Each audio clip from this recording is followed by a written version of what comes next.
d'interactions, d'échanges qui auront lieu pendant la présentation. Les caméras sont facultatives, donc on préfère effectivement vous voir, hein, mais voilà, il n'y a pas d'obligation. Et vous pouvez utiliser le chat pour poser des questions et faire des commentaires si voilà, vous ressentez le besoin pendant la réunion. On pourra les lire lors du moment d'échange qu'on a prévu à la fin de la réunion d'aujourd'hui. Donc, l'ordre du jour, donc on va commencer par une introduction de Monsieur Thierry Hartmann avec des mots de bienvenue. Thierry Hartmann qui est commissaire général et chef de projet innovation de la direction de la coopération de sécurité internationale du ministère de l'Intérieur.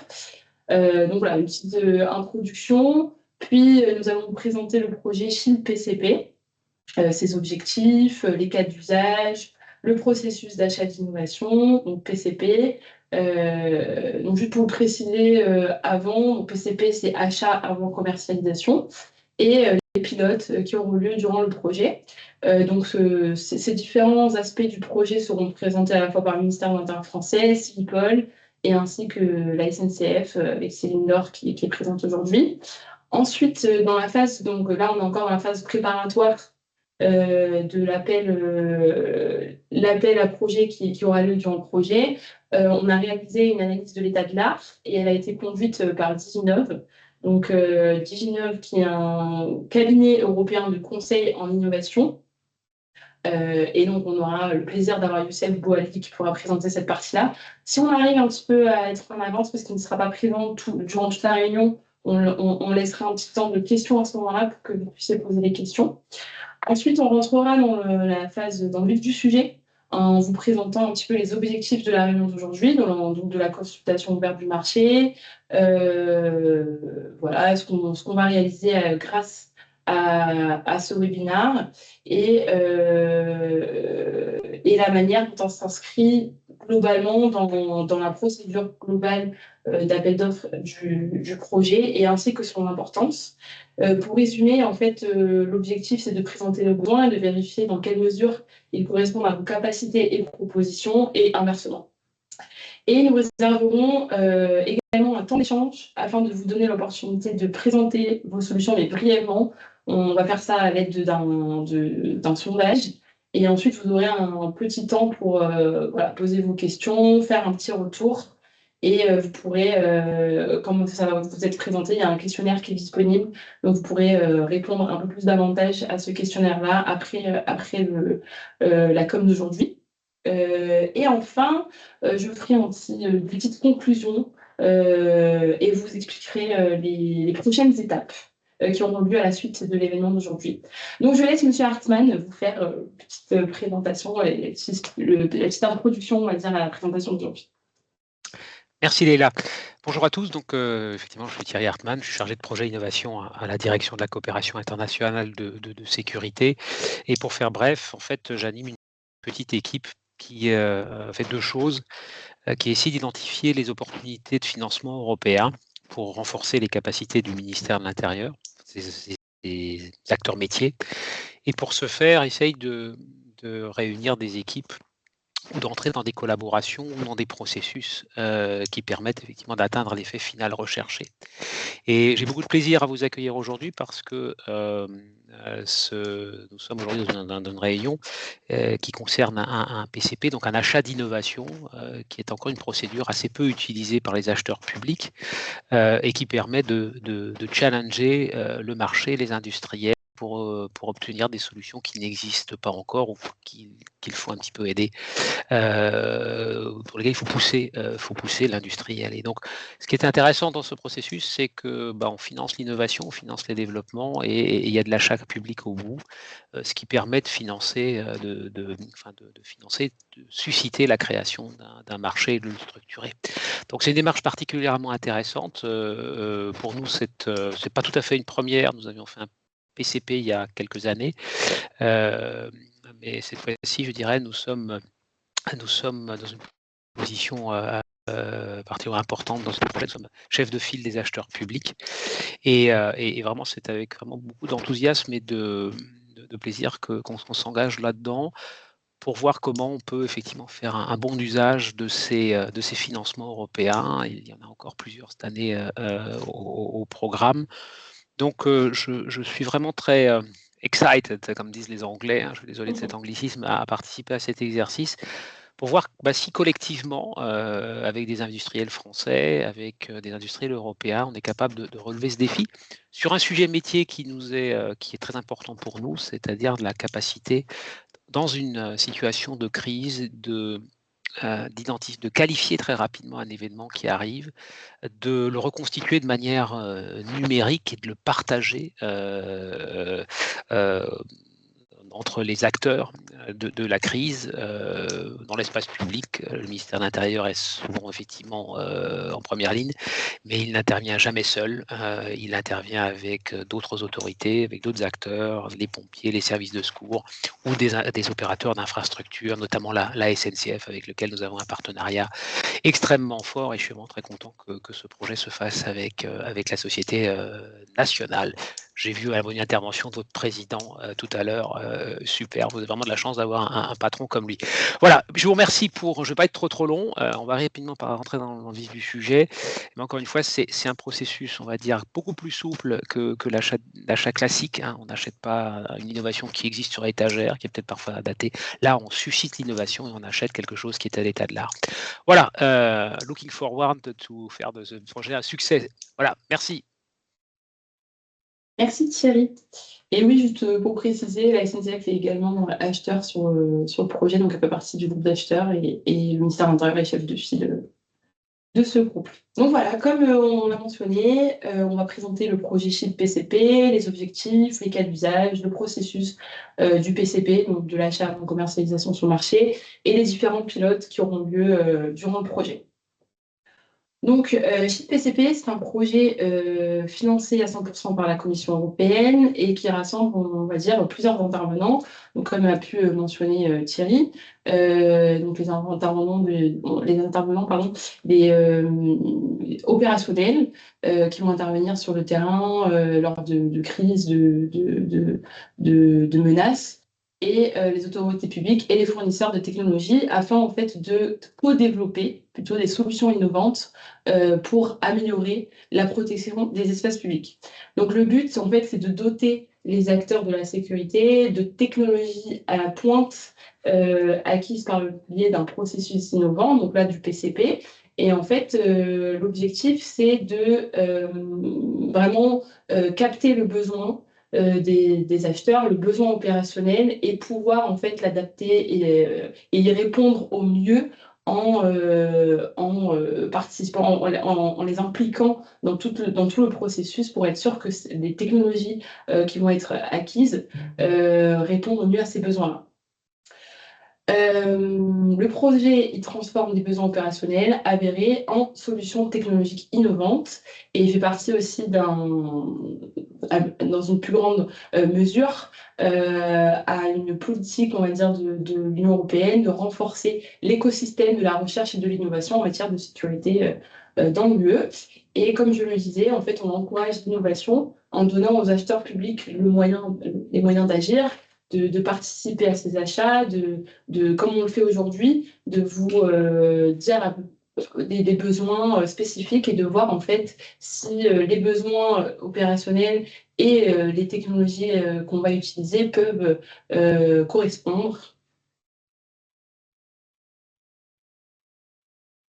Donc Céline Nord de la SNCF va vous présenter un petit peu comment le projet a démarré, les phases préparatoires du projet Shield PCP.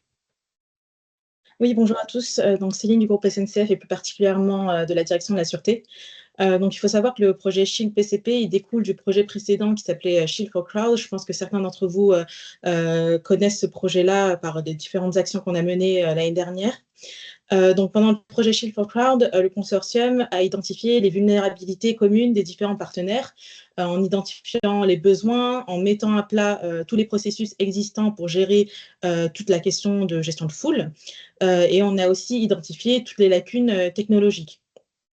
Donc, Shield for Crowd, en fait, a construit les bases pour que en fait, Shield PCP puisse transformer les besoins dans cette action d'innovation et de recherche et développement qui est le projet Shield PCP.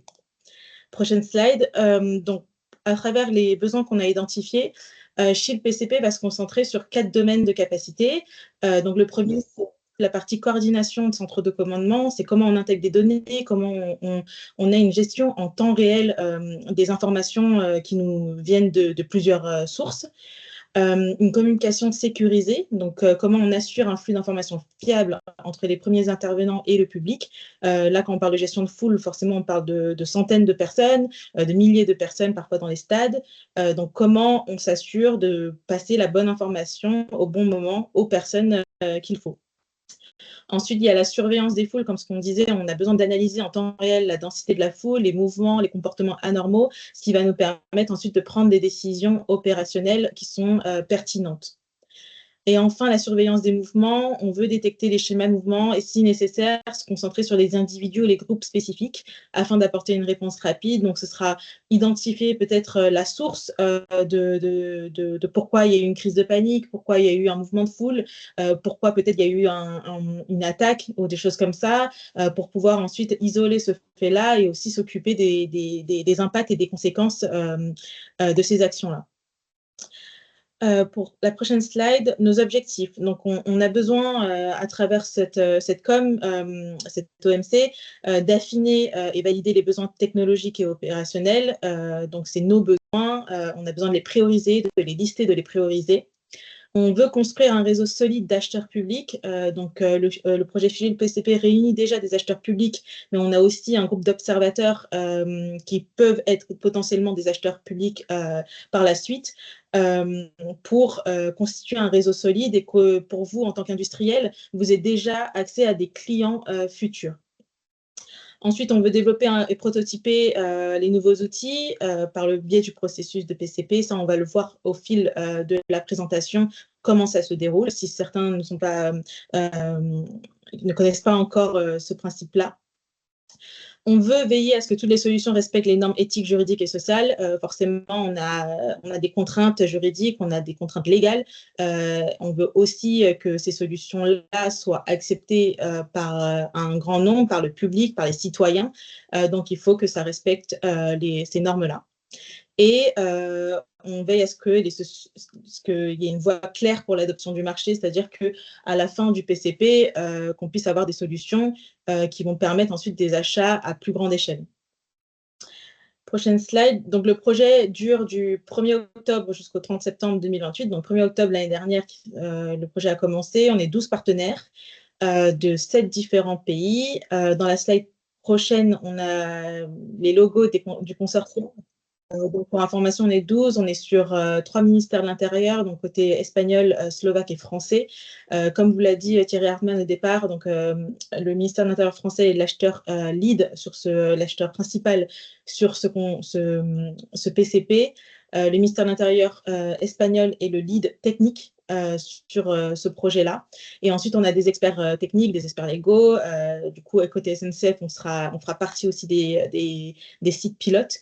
Donc, on est un consortium qui est assez varié et qui se complète sur toutes les compétences.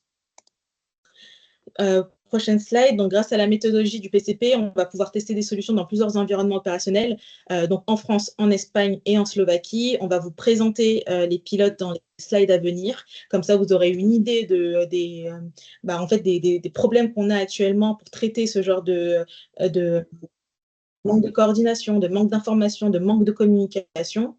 On est sur une démarche de recherche et développement, donc le projet ne produira pas forcément des produits prêts à être commercialisés, mais en tout cas, on veut augmenter le TRL, donc forcément, on va vous permettre de tester vos outils, vos solutions que vous allez développer dans des environnements qui sont proches de la réalité, proches de la réalité opérationnelle. Et en fait, grâce à ça, on pourra vous aider en fait à soit acheter, enfin vendre en tout cas à plusieurs acheteurs publics, et aussi peut-être vous intégrer aussi dans l'achat public de solutions innovantes. Donc c'est un projet qui s'appelle le PPI, c'est la suite des PCP. Qui nous permettent d'acheter en masse les solutions. Donc là, sur la prochaine slide, on est donc le PCP, enfin toute cette méthodologie en tout cas, elle est en plusieurs étapes. Actuellement, on est sur la phase 0, donc c'est toute la phase préparatoire, donc avant le lancement de l'appel d'offres. Donc là, on est sur l'Open Market Consultation, donc la COM pour en français, la consultation ouverte du marché. Et on vous décrira dans les slides prochaines comment vont se passer la phase d'appel d'offres, la phase 1, la phase 2, la phase 3, qui va nous mener ensuite jusqu'au test opérationnel sur le terrain. Je repasse la main à Émilie, côté Civipol. Merci. Merci beaucoup, Céline. Bonjour à tous. Très brièvement, je voulais vous brosser un petit portrait de cet appel d'offres particulier qu'est le PCP.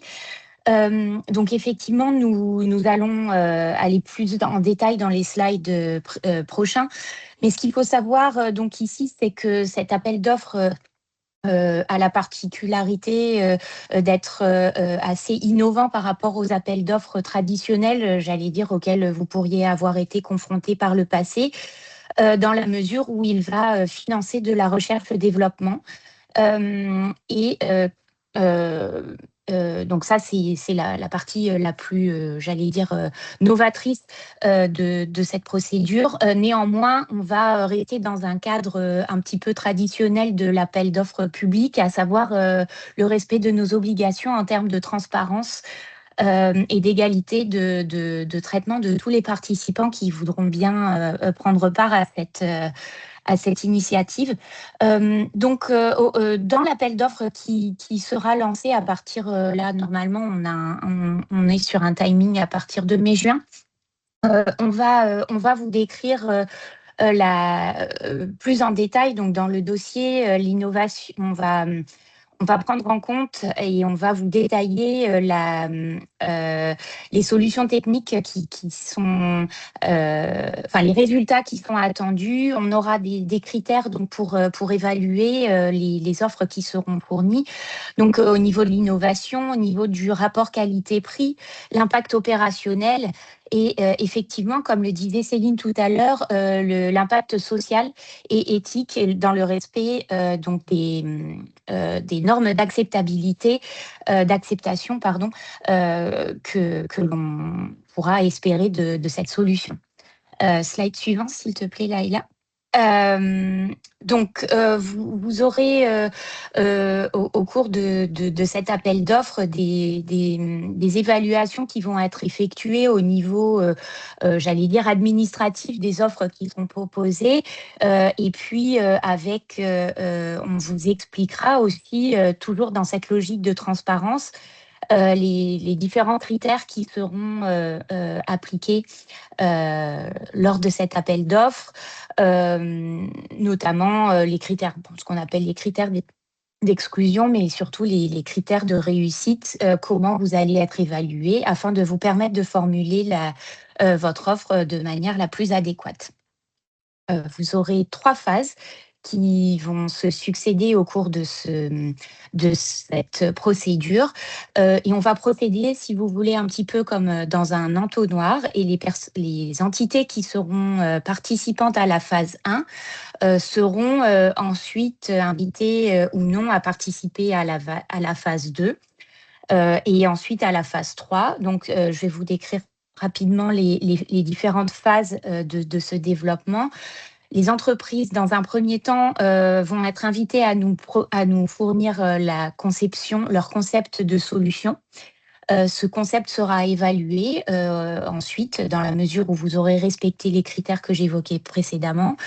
Donc, le concept sera évalué. On va ensuite réduire le nombre de participants qui participent ensuite à la phase 2 pour développer un prototype qui sera à nouveau évalué au regard des critères qui auront été établis précédemment dans le cahier des charges.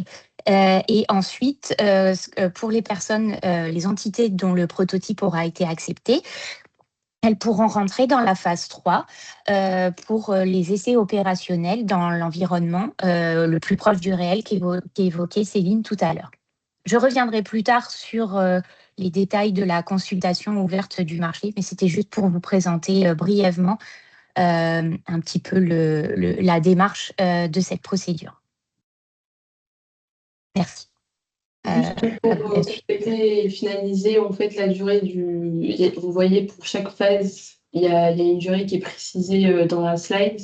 C'est une estimation à ce stade, donc ça pourra évoluer aussi avec les besoins et la réalité du projet.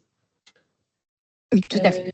Peut-être préciser, je ne peux pas intervenir, peut-être préciser au profit des industriels que les phases sont financées. Dans quelles conditions les différentes phases sont financées? Je pense que c'est important. Dans un achat public traditionnel, OK, on paye le service fait, l'État paye une fois le service fait. Comment ça se passe dans ce cas de figure? Oui, alors effectivement, ici, on a un mécanisme de financement de la recherche, c'est-à-dire que tous les participants vont bénéficier du financement qui est alloué à ce projet. Sur une base notamment sur une base man-hour j'ai perdu le mot en français.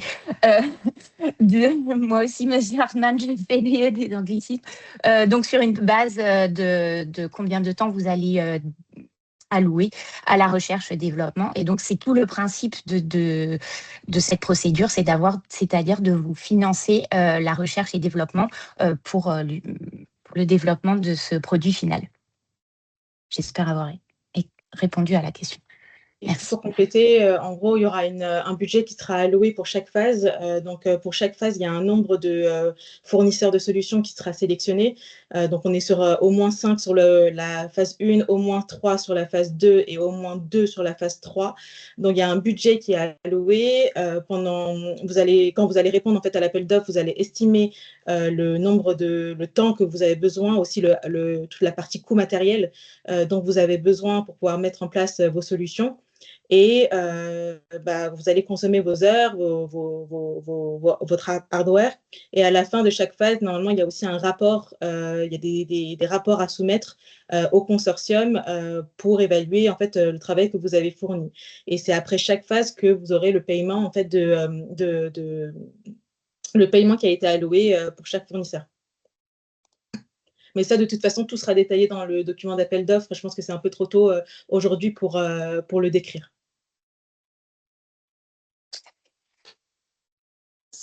Ouais, super. Merci beaucoup, Émilie et Céline, pour la réponse à la question de M. Hartmann. Donc, comme on disait, lors du projet chez le PCP, il y a 3 pilotes qui auront lieu. Et donc, Alberto Bevilacqua va vous détailler les différents pilotes. Oui, tout à fait. Bonjour à tous. Merci beaucoup pour votre attention. Alors, donc, on a identifié lors des phases précédentes ce projet 3 pilotes. Donc, puisque nous allons devoir tester les solutions en environnement réel, ce qui permet réellement d'une part de concevoir la solution et aussi d'évaluer la réelle faisabilité et le réel déploiement en conditions réelles. Donc, nous avons 3 pilotes donc pour dans chaque pays des acheteurs publics. Donc, pour le premier, nous avons identifié et mobilisé un stade à Bratislava en Slovaquie, que je ne pourrais pas prononcer. Donc, vous avez le nom sur le slide, qui réunit différents soutiens, donc la police nationale, les forces de première ligne, la sécurité du stade, la police municipale et les services de secours. Donc, la problématique qui est soulevée, c'est donc un match de football à haut risque qui dégénère à cause d'obus fumigènes. Et donc, plusieurs problématiques se présentent, notamment différents incendies, la visibilité fortement réduite, les voies d'évacuation bloquées et bouchées, et des mouvements de foule qui paraissent incontrôlés. Donc, les objectifs qui ont été identifiés, c'est donc l'amélioration de la coordination, le partage d'images opérationnelles, la détection de groupes et comportements suspects et les objets interdits. Et après, la surveillance des mouvements de foule, l'identification des auteurs avant et pendant l'escalade, et la communication ciblée aux spectateurs à l'intérieur du stade. Ensuite, nous avons pour le numéro 2, le stade, toujours dans un stade, donc à Madrid, en Espagne, avec comme utilisateur final la police nationale espagnole, avec d'autres supports comme en Slovaquie pour la police locale, les services du métro, de secours et la Liga aussi. Donc, c'est un match de foot qui est perturbé par des drones armés et incontrôlés qui provoquent des explosions, panique générale et mouvement de foule vers les sorties et les bouches de métro. Donc, les enjeux sont à peu près les mêmes que sur le stade slovaque, avec une coordination des services de secours, un partage des images, la détection, le suivi et la neutralisation, évidemment, des drones qui peuvent être aussi armés dans le pire des cas, et donc la gestion des foules à l'intérieur et à l'extérieur du stade.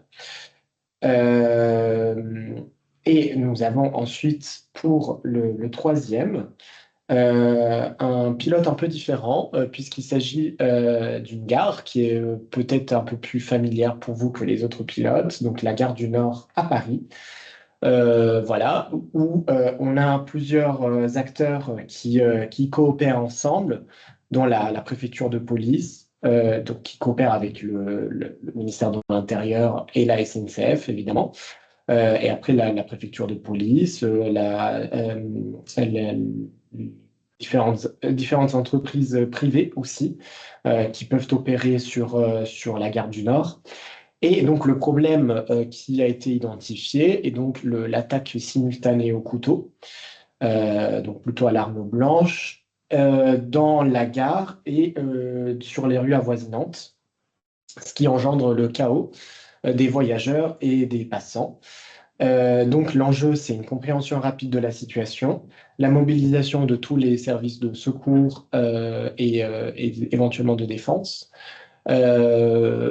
et surveillance des comportements de foule et éventuellement la détection des dangers et de la personne dangereuse ou des personnes qui peuvent potentiellement passer à l'acte ou qui sont déjà passées à l'acte. Voilà pour les trois pilotes. Nous pourrons aussi évidemment donner plus de précision si vous le souhaitez sur les pilotes. Donc je passe la parole à Céline pour les critères et exigences. Merci Alberto. Là, on vous a fait une liste des principales fonctionnalités, en tout cas des principaux besoins que le consortium a pour ce PCP. Bien sûr, vous aurez le détail des fonctionnalités, des spécifications fonctionnelles et techniques dans l'appel d'offres et dans le document d'appel d'offres. Ici, vous avez vu sur les pilotes, on a quand même des critères et des besoins qui sont assez communs. On veut une image opérationnelle commune, donc un Common Operational Picture, le COP, qui va permettre en fait de partager en temps réel des informations entre les différents acteurs qui interviennent. Comme vous l'a dit Alberto, on parle de forces de police, on parle de SNCF, on parle des pompiers, des premiers intervenants, etc. Donc, on a besoin d'avoir tous la même information, sachant qu'on a des systèmes d'information qui sont différents. Donc, peut-être imaginer aussi des solutions où on va pouvoir répliquer ou visualiser sur une map des informations, les équipes qui sont sur place, où elles sont localisées, etc. Et avoir cette vue commune pour pouvoir mieux prendre des décisions et se coordonner. On a la surveillance et l'analyse des foules avec des analyses vidéo, des capteurs pour détecter les comportements, les déclenchements de panique, etc., générer des alertes. La géolocalisation, elle est assez importante. Et puis, en connaissance de cause pour SNCF, on est sur des gares qui sont multiniveaux. Donc, forcément, avoir la géolocalisation des équipes ou des intervenants, en tout cas d'avoir des informations claires sur où se passe le mouvement de foule, où se passent les problèmes d'évacuation de la foule, etc., en ayant le niveau, si on est sur le Z-3 ou sur le quai, etc. Donc ça va être très important pour nous. On a la détection des menaces comportementales, donc tout ce qui est détection par IA de groupes, d'individus, de savoir où se passe le souci. On en parlait tout à l'heure, il y a des foules et des crises de panique qui peuvent se générer de n'importe quelle raison, que ce soit des attaques au couteau, des drones, des actes violents, etc. Donc forcément, on a besoin de savoir où ça se passe et détecter les différentes menaces. On a l'information et l'alerte au public. Je ne passe pas sur toutes les fonctionnalités, mais vous aurez de toute façon l'enregistrement.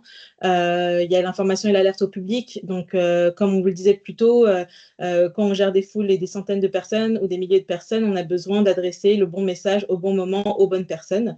Donc, ça va être très important d'avoir ce type de solutions qui vont être communes aussi aux différents partenaires. L'aide à la décision et l'IA, donc l'analyse prédictive et la hiérarchisation des menaces, parce que bon, s'il se passe énormément de choses en même temps, il faut savoir prioriser. L'intégration et la fusion des données, ça devient hyper important pour avoir la même vision, avoir les mêmes informations, etc. Donc là, c'est tous les besoins qu'on s'est listés. Et comme je vous l'ai dit tout à l'heure, on aura plus de détails et aussi une priorisation dans le document d'appel d'offres, parce que forcément, il y a beaucoup de choses. Et c'est aussi pour vous donner une première idée, parce que si vous avez une composante, si vous avez une brique technologique, mais que vous n'en avez pas une autre, c'est aussi le bon moment où vous avez le temps en fait, de chercher peut-être des partenaires qui vont vous proposer des choses complémentaires et de répondre en tant que consortium et pas forcément en tant qu'entreprise unique, mais vous avez le droit. Mais ça vous donne déjà une idée des besoins qui seront spécifiés dans le document. Je repasse la main. Par contre, oui, c'est pour la présentation de l'état de l'art qui sera présentée par Youssef Wali de l'entreprise Diginov. Youssef. Merci Céline, vous m'entendez? Oui, très bien. Oui, oui, très bien. Maintenant, on va voir ce qu'on a fait concernant l'état de l'art et toute l'analyse qu'on a fait. Normalement, cette activité s'insère après qu'on a défini les cas, les use cases et les exigences qu'on a définies. Après, l'activité, la méthodologie nous propose d'analyser le marché, ce qui existe, juste avant de voir les prochains slides. C'est normalement cette analyse a concerné ce qui existe dans nos marchés concernant le dépôt des brevets et les standards et les normes qui concernent le projet et les publications scientifiques. Par contre, les solutions off-the-shelf, les solutions qui existent, vos solutions, ça sera une autre activité qu'on a déjà commencé dans le projet Shield for CRAD et on va mettre une autre activité pour mettre à jour les nouvelles solutions qui existent dans le marché. Ça, on va l'enrichir après avoir reçu les informations que vous allez fournir à travers le questionnaire. Alors, la méthodologie qu'on a suivie ici, c'est après avoir défini ce qu'on appelle les requirements ou les exigences, on a fait une activité pour extraire des mots-clés. Et à partir des mots-clés qu'on va voir dans le prochain slide, on a fait une analyse dans la plateforme. Est-ce que la slide précédente, oui, c'est juste pour donner une petite explication concernant la méthodologie. On a effectué la recherche dans une plateforme épilitique. C'est une base de données internationale qui contient les normes, les brevets, les standards et tout ça. Et après, en basant sur la recherche, et on a fait activité pour affiner et éliminer les requêtes qui sont extrêmement précises, qui pourraient potentiellement négliger des éléments pertinents concernant le projet. Et en plus, on a concentré la recherche aux années 2000, de 2015 à 2020 afin de garantir que le matériel inclus était à jour et axé sur la recherche de la technologie moderne. Suivant, s'il te plaît. Voici la liste complète des mots-clés qu'on a utilisés. Après, dans le prochain slide, c'est juste une démonstration des queries, des requêtes qu'on a effectuées avec en combinaison de une ou plusieurs références aux mots-clés pour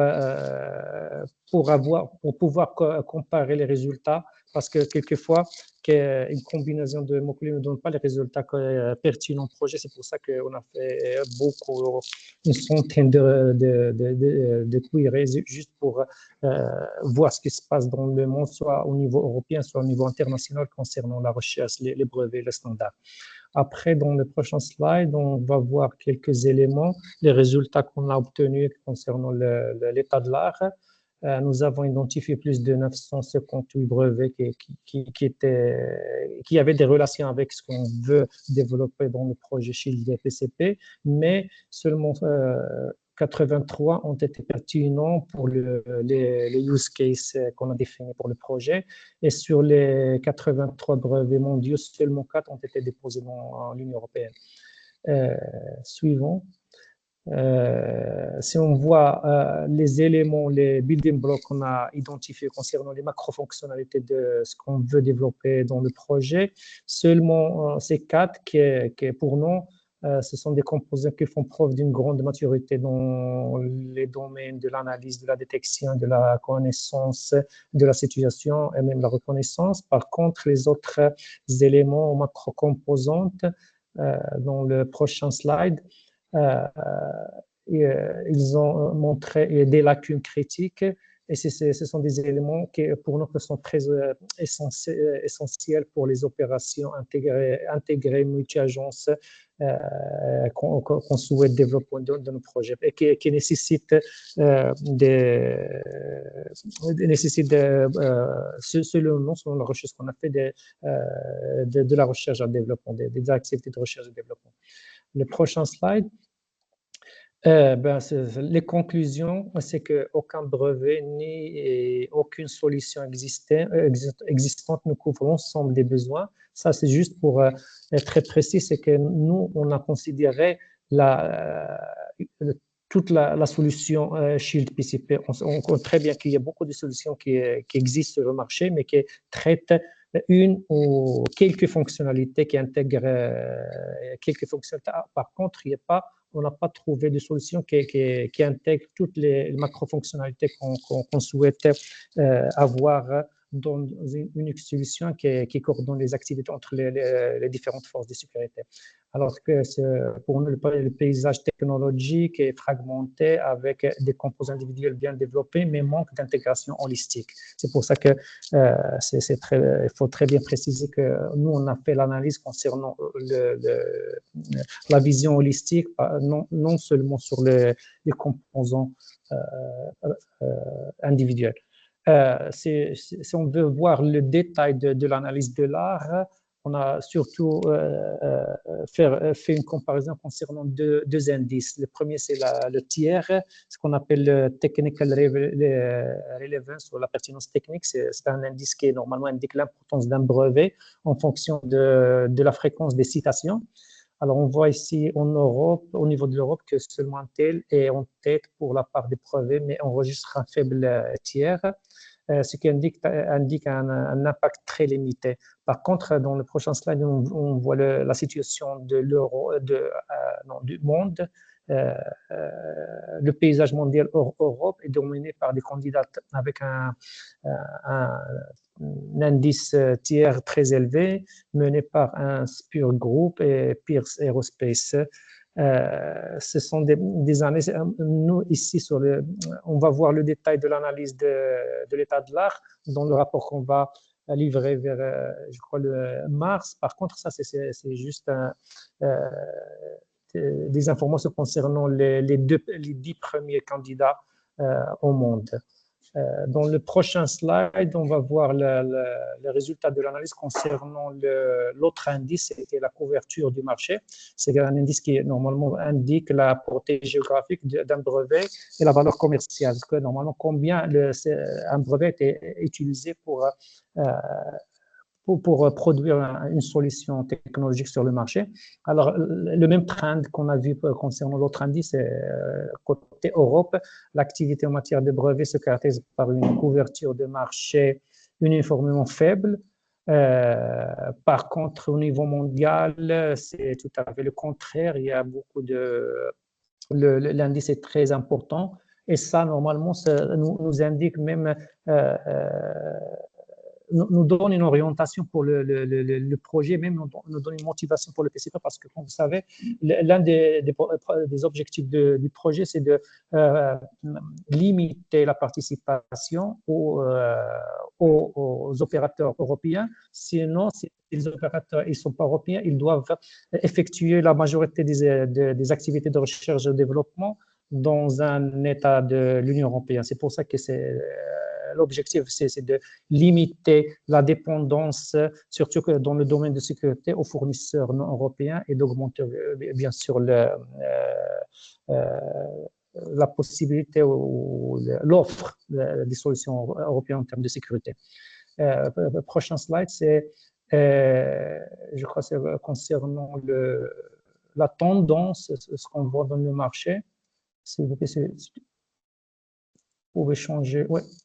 L'activité en matière de brevets montre une augmentation progressive avec des fluctuations intermittentes suivies d'un fort rebond à partir de 2023. Ça, notamment parce que c'est dû aux crises qu'on a eues avant. Il y avait le Covid, même avant le Covid, il y avait même la crise économique internationale. C'est pour ça qu'on avait des fluctuations. Mais maintenant, on voit une augmentation progressive, ce qui nous garantit qu'on aura beaucoup d'intérêt de participation à l'appel d'offres.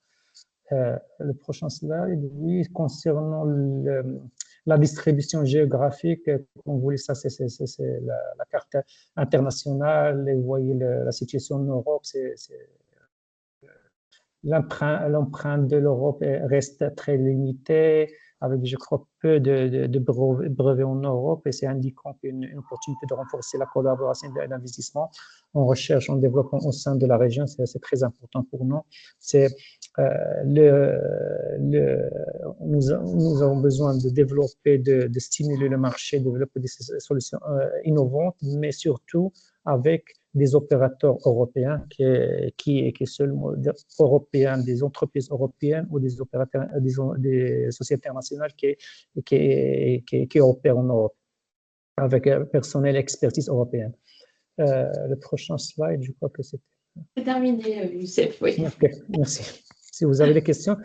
Juste, dernière remarque, c'est concernant ça, c'est l'analyse qu'on a effectuée concernant ce qu'on a trouvé sur Internet et surtout la plateforme Epilytic, c'est une plateforme internationale qui a accès aux bases de données concernant les brevets, les recherches et tout ça. Mais normalement, l'objectif de l'OMC, soit le webinaire même, l'OMC qu'on aura à Paris, c'est de confirmer ce qu'on a trouvé. Et si vous avez des feedbacks, des suggestions, vous êtes les bienvenus. Et normalement, on peut en parler aujourd'hui, sinon à travers les questionnaires.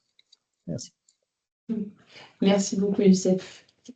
Comme on disait au début de la réunion, Youssef n'est pas présent durant la totalité de la réunion. Donc, si vous voulez en profiter pour poser des questions, on est un petit peu en avance, donc n'hésitez pas. Si vous voulez les écrire sur le chat ou les poser à voix haute, oui, normalement, il y a une fonctionnalité sur le Teams de lever la main. Pour l'instant, on n'a pas encore de questions.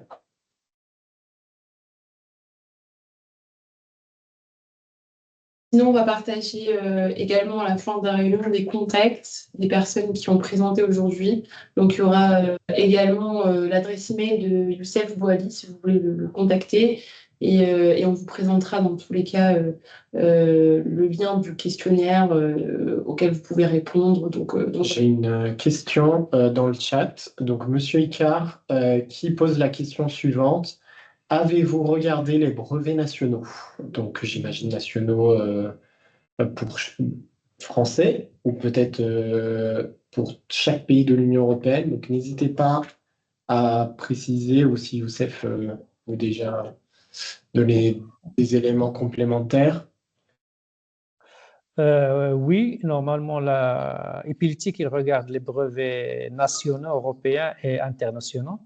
Mais normalement, la recherche, ça se base sur les queries qu'on a développées et c'est lié aux mots-clés. C'est pour ça que si ça peut-être, on peut rater ou ne pas considérer quelques brevets, mais c'est pour ça qu'on est ouvert. Si on a manqué quelques brevets, vous êtes bienvenus à nous fournir les détails. Comme ça, on va les analyser et inclure dans l'état de l'art.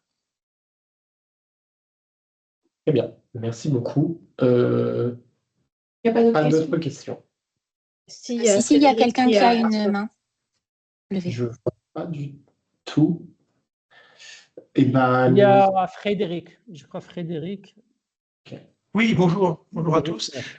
J'ai juste une question. Vous avez présenté 3 scénarios, enfin ce que vous appelez des pilotes. C'est intéressant parce que ça donne du contexte. En tous les cas, on voit les trois vignettes.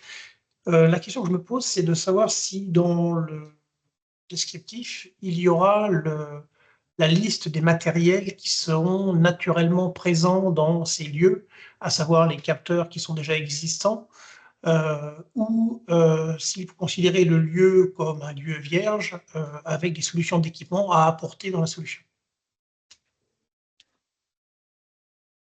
Moi, je peux répondre pour SNCF. En fait, ça dépend en fait de la solution que vous allez apporter. Si on prend un exemple de capteur type analyse d'image, dans ce cas-là, côté SNCF, vous avez à disposition toutes les caméras qui sont existantes dans nos gares. Si on parle de capteurs LIDAR ou des choses comme ça, là, on n'aura pas ces éléments-là. Donc, c'est intéressant votre remarque parce que comme ça, nous, on sait déjà qu'il faut qu'on mette notre infrastructure existante dans le document de cahier des charges d'appel d'offres pour vous donner un peu notre aussi maturité en termes d'infrastructure et ce dont vous pourriez avoir besoin. Mais j'irai juste un petit peu plus loin, si vous voulez bien, Émilie, ou Laure, ou Céline, je ne sais plus qui parlait. Je vais juste aller un peu plus loin, c'est que en fait, au-delà des capteurs existants, alors ça veut dire que quelque part, par rapport aux différents scénarios, il y aura la possibilité que le consortium qui se formerait puisse ajouter quelques éléments complémentaires. Mais pour ce qui est l'existant, au-delà simplement du descriptif, de la typologie des capteurs qui seront présents, il est intéressant de presque connaître leur identité propre parce que chacun peut avoir des protocoles de communication particuliers qu'il faudra intégrer dans les solutions. Donc, lorsqu'on fait un travail de ce type, le plus d'éléments descriptifs de l'existant vous donnerez, le plus on sera capable d'intégrer et d'imaginer les solutions à mettre en place. Merci. Oui. Oui, c'est hyper pertinent ce que vous dites là. On essaiera de mettre le plus d'informations possible dans le document. Merci. Oui, merci beaucoup pour la remarque très pertinente. Moi, j'ai encore 2 questions. Est-ce qu'on on les présente tout de suite ou on attend la session questions-réponses? Je sais pas. C'est sur l'italien. C'est plutôt plus des remarques. Bon, on va répondre aux questions, aux remarques à la fin de l'appel. On a prévu un temps pour les questions et les remarques. Là, c'était seulement pour les questions sur l'état de l'art. Si vous voulez en profiter pour les poser à Youssef Boili de Diginov.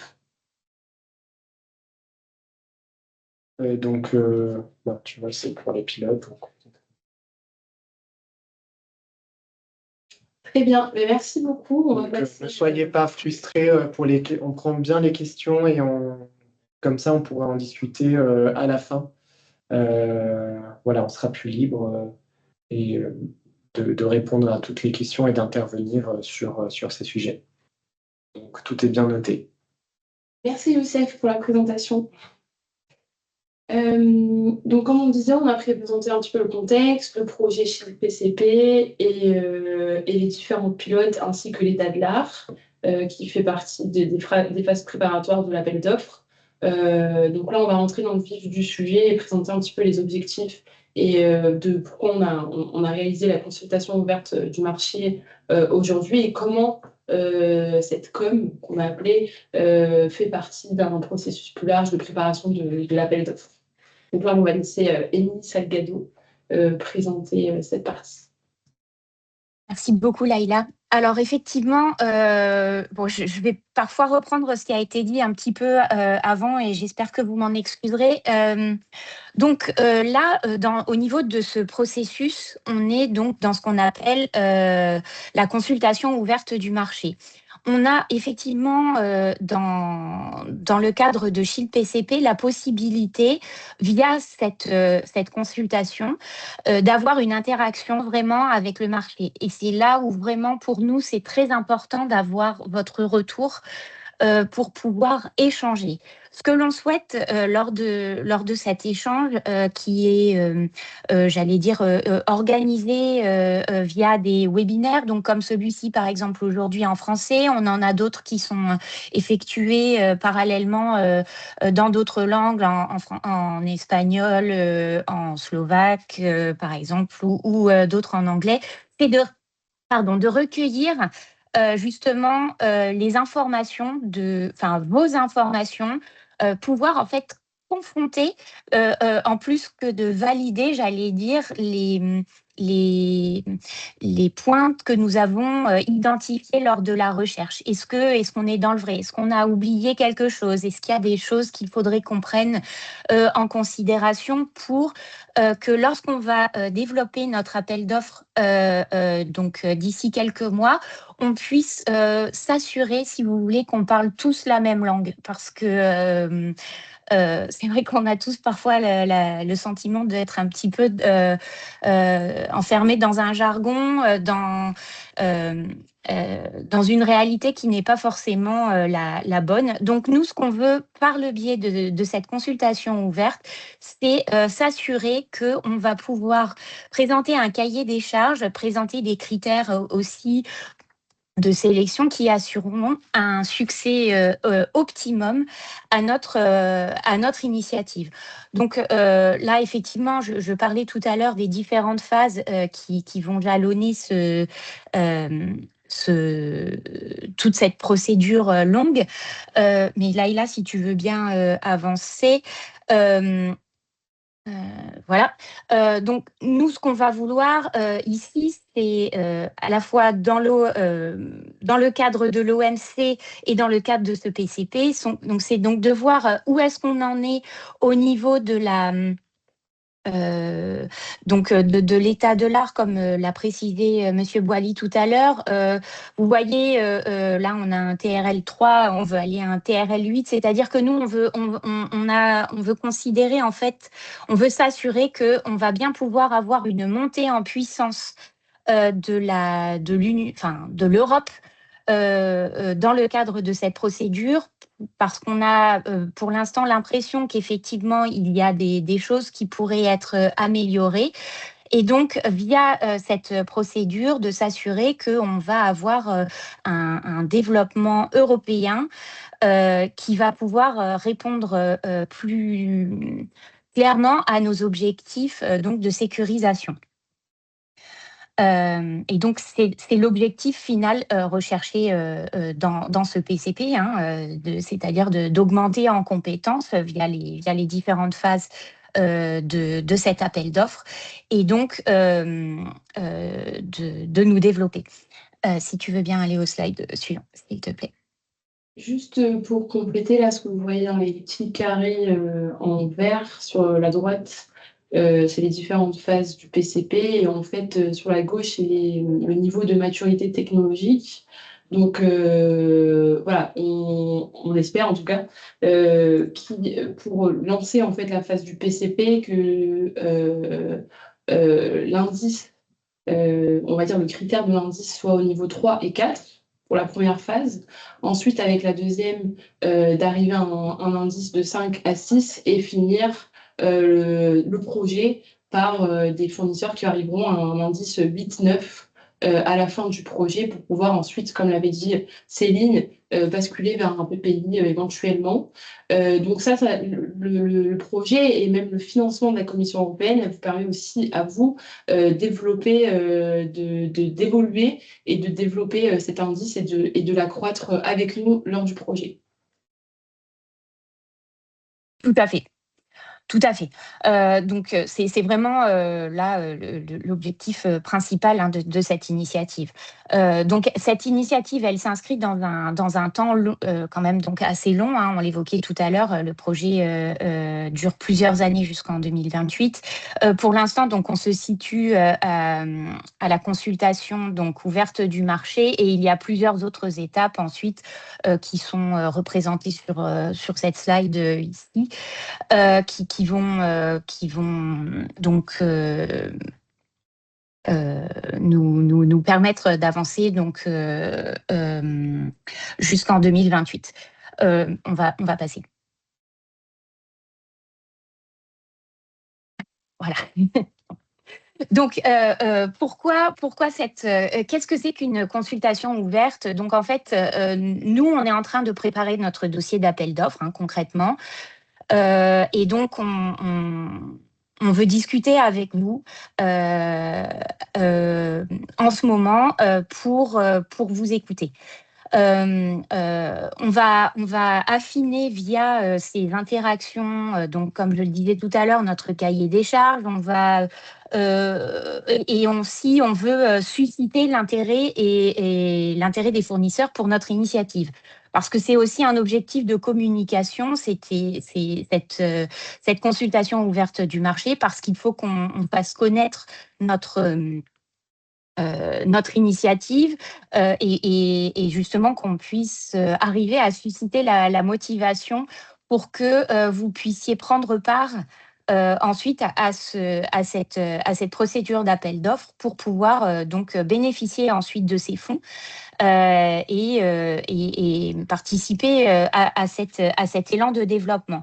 On veut donc également valider les résultats de notre analyse, enfin les valider, mais aussi éventuellement les ajuster lors, j'allais dire, de cette confrontation avec la réalité pour vérifier effectivement que nous sommes bien via les différentes analyses qui ont pu être faites soit via Shield for Crowd, soit durant l'état de l'art qui vous a été présenté par Monsieur Boilly, pour s'assurer en fait que nos conclusions sont adéquates et vraiment en adéquation avec la réalité du marché. Donc, on a un dialogue ouvert en ce moment dans le cadre de cette consultation avec le marché qui prend plusieurs formes. Donc, je le disais, les webinaires. On va donc faire aussi un événement le 25 février prochain. J'espère que vous avez eu la possibilité d'en prendre connaissance sur le site internet du projet. Et aussi via le recueil d'informations dans le cadre du questionnaire qui est lui aussi public et qu'on vous invite à remplir, qui nous permet donc de collecter des informations et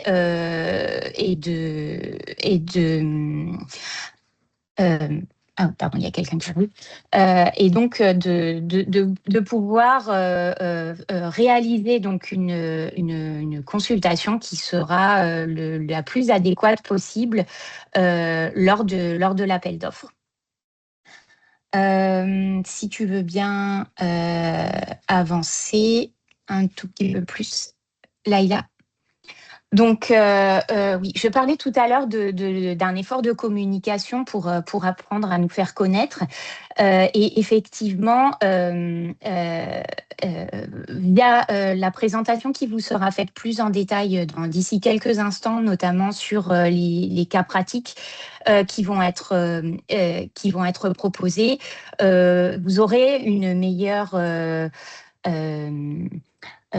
prise en main, j'allais dire, des problématiques à la fois techniques, effectivement, comme on l'évoquait tout à l'heure via la question, mais aussi, j'allais dire, théoriques, des attentes qui sont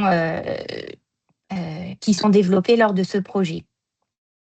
Donc, voilà, je ne sais pas si on peut avancer, s'il te plaît, encore un petit peu, Laïla. Voilà, en fonction des réponses en fait que nous allons collecter lors de cette consultation du marché, on va donc affiner nos besoins et tout ceci aussi va être présenté lors d'un rapport au niveau technique, par exemple. Un rapport qui sera publié à la fin du mois de mars sur le site internet, sur lequel vous avez bien sûr tout loisir d'avoir accès à cette information disponible. Et puis nous, en fonction des conclusions auxquelles nous serons parvenus, nous allons éventuellement, si besoin est, ajuster notre procédure d'achat et éventuellement notre stratégie pour pouvoir proposer dans le cadre de notre palette d'outils, j'allais dire, des marchés de financement de l'innovation, adopter la procédure d'achat qui sera la plus appropriée aux conclusions que nous aurons pu tirer de cette démarche et donc de cette consultation du marché. On va aussi s'assurer donc aussi qu'on a bien une acceptation et une connaissance complète du paysage actuel. Donc ici vous avez donc le calendrier qui vous est présenté. Si vous êtes polyglotte et que vous souhaitez participer à d'autres webinaires, n'hésitez pas surtout à le faire. Tous nos webinaires sont faits sur le même principe. Mais ce qui est surtout très important pour vous de savoir, c'est que donc le 25 février prochain, on va organiser un événement hybride qui sera donc à la fois en présentiel et en distanciel, donc qui se tient à Paris. C'est un webinaire c'est un événement qui sera proposé en anglais, mais au cours duquel nous espérons justement aussi vous permettre de rencontrer les autres acteurs potentiels du marché. Ça a été évoqué précédemment, pour que vous puissiez éventuellement créer j'allais dire, des liens où vous constituez en consortium pour pouvoir participer à notre procédure d'appel d'offres. Donc, n'hésitez pas, ce sera vraiment une opportunité pour vous qui sera extrêmement bénéfique, à la fois d'en savoir plus sur notre initiative, mais également éventuellement de rencontrer des potentiels partenaires avec lesquels vous pourrez collaborer dans le cadre de ce développement et bénéficier donc du financement qui est proposé. Donc voilà, effectivement, vous avez les dates ici, 20 mars pour la clôture de cette initiative de consultation, de consultation ouverte. Au niveau du slide suivant, je ne sais pas, quelqu'un voulait compléter ? Oui, pour compléter. Donc, en fait, là, on a mis un agenda qui concerne principalement la consultation ouverte du marché. Comme nous disait Émilie, c'est vraiment l'opportunité d'avoir un dialogue entre les acheteurs publics et les personnes impliquées sur le projet et vous, les fournisseurs, donc pour être sûr qu'il y ait vraiment une concordance entre les besoins et les solutions à ces besoins, que c'est viable, que c'est faisable. Et le but également de l'événement d'aujourd'hui et effectivement de tout ce qu'on a mis en place, c'est d'avoir un procédé et un processus et un appel d'offres qui soit le plus transparent possible et qui soit enrichi également par différents acteurs du projet pour être sûr qu'il soit le plus adapté aux besoins opérationnels. Donc là, vous avez toutes les dates. Comme le disait Émilie, donc il y a plusieurs webinaires. Après, ils ont la même forme qu'aujourd'hui, donc normalement, il n'y aura pas des infos nouvelles dans les autres webinaires. On a l'événement en présentiel. Et ensuite, comme vous pouvez le voir, on va détailler un petit peu le questionnaire qu'on a mis en place sur une plateforme d'enquête de l'Union européenne. Donc, c'est un questionnaire qui doit être complété avant le 12 mars. Donc, n'hésitez pas à participer à ce questionnaire-là. Ça va nous aider à affiner aussi nos exigences techniques. Et comme je vous disais, tout retour que vous pouvez faire pourront être très pertinentes et nous aider à faire évoluer l'appel d'offres. Également, après l'OMC en présentiel, il y aura un questionnaire encore après l'événement présentiel. Et toutes ces conclusions-là, donc les conclusions du questionnaire, les conclusions du sondage que qu'on va vous présenter là dans quelques minutes, toutes ces réponses et tous ces retours-là, ils vont être consolidés sur un rapport qui sera ensuite mis à disposition sur une plateforme, donc on vous les communiquera sans souci après les différents événements. Oui, et il sera publié donc le 19 mars. Voilà, exactement. Le rapport. Dans la suite logique, on avait pour préparer l'événement d'aujourd'hui, publié un avis d'information préalable que vous pouvez trouver sur le lien que vous voyez sur la droite. Donc, il y a un petit résumé du projet avec les explications de la com et également une petite description de la com qui va se tenir à Paris. Donc, vous pouvez y accéder sur le site de la commission. Ensuite, il y a un document sur la consultation ouverte du marché qui a été publié sur le site web du projet. Donc, on vous invite à aller y jeter un œil. Et comme je le disais, il y a un questionnaire donc, de demande d'information qui est disponible sur le site web à la droite. Et voilà, donc si vous voulez y répondre, soit vous nous demandez par mail, on vous envoie le lien, soit vous pouvez y accéder sur ce lien-là dans la slide. Et les résultats, bien sûr, ils sont anonymes et on va les consolider, les regrouper, et on en fera un rapport qu'on mettra à disposition. Voilà, donc tout a été déjà assez bien expliqué.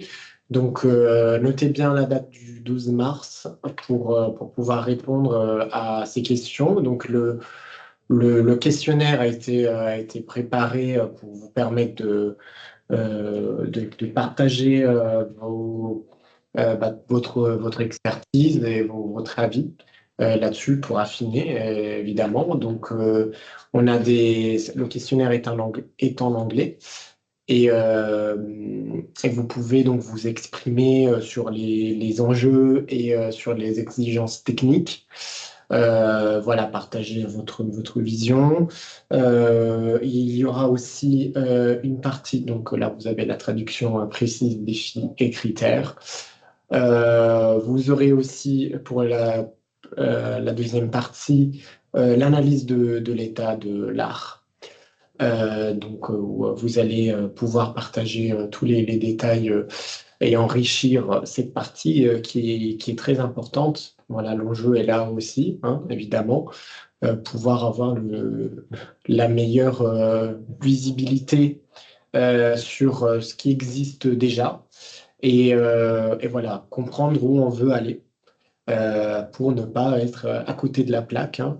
Donc, c'est vraiment hyper important d'avoir votre vision et comme l'a souligné Émilie, vraiment pouvoir parler la même langue et être sur la même longueur d'onde.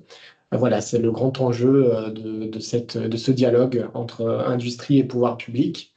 Et après, donc, la troisième partie, les questions diverses et variées.